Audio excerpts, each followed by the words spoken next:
প্রোগ্রামটা ছিল post office Chowmuhani থেকে মহাত্মা গান্ধীর পাদদেশে আমরা গিয়ে আমাদের প্রতিবাদটা জানাবো, কিন্তু আমরা এখানে আসার পরে আমাদেরকে আটকে দিয়েছে যে আমরা শান্তিপূর্ণভাবে মিছিলটা করে আসছি, কিন্তু তারপরেও আমাদেরকে যেতে দেয়নি। আর আজকের প্রোগ্রামের মূল উদ্দেশ্যটাই হয়েছে যে বিগত দিন যে একটা কালো আইন চালু হয়েছে, শ্রমকোট হয়েছে, তা তো হয়েছে, তারপরেই আবার মনরেগার কাজটা পুরাটাই বাতিল করে দিয়েছে। তো সেটা তো গরিবদের পেটে একদম লাথি মারা, এছাড়া তো আর কিছু না। কারণ মানুষে জানতো যে গ্রামের মানুষরা কিছু না কিছু মাসে সে একটা টাকা পেত, 15 দিনের কাজ করুক আর 10 দিনের কাজ করুক, টাকাটা আসতো, সেই টাকাটা দিয়ে ওদের সংসার চলতো বা ছেলেমেয়েরা পড়াশোনার একটা কাজ আসতো। সেই কাজটি তো টোটাল বন্ধ করে দিয়েছে।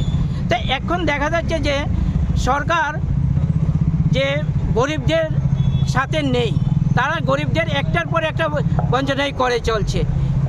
শ্রম কোড দিয়েছে একটা প্রত্যেক শ্রমিকের কাজে বাতিল করে দিচ্ছে। এখন দেখা যাচ্ছে রেগার নাম পরিবর্তন করে আগে যেমন কাজ না হলে একটা RTI দেওয়া যেত, সেটাও এখন দেওয়া যায় না। এবং আগে গভর্নমেন্ট ইউপি গভর্নমেন্ট থাকতেন 90% টাকা সেন্ট্রাল গভর্নমেন্ট দিত, 10% স্টেট গভর্নমেন্ট দিত। আর এখন সেটা করছে 40% টাকা দিতে হবে স্টেট গভর্নমেন্টের, আর 60% টাকা দেবে সেন্ট্রাল গভর্নমেন্ট। তাহলে ওই টাকা দিয়ে কিভাবে হবে? কারণ স্টেট গভর্নমেন্টে তো 10%ই টাকা দিতে পারে না, তারা 40% কোথা থেকে দেবে টাকা। তাই প্রতিবাদে আমাদের আজকের এই মিছিল, এবং আমরা সরকারের কাছে আমাদের এইটাই দাবি যে আমাদের যে মহাত্মা গান্ধী মনরেগার যে কাজটা, সেটা পুনরায় ওই নামেই থাকতে হবে এবং ওই কাজটা যেন চালু থাকে।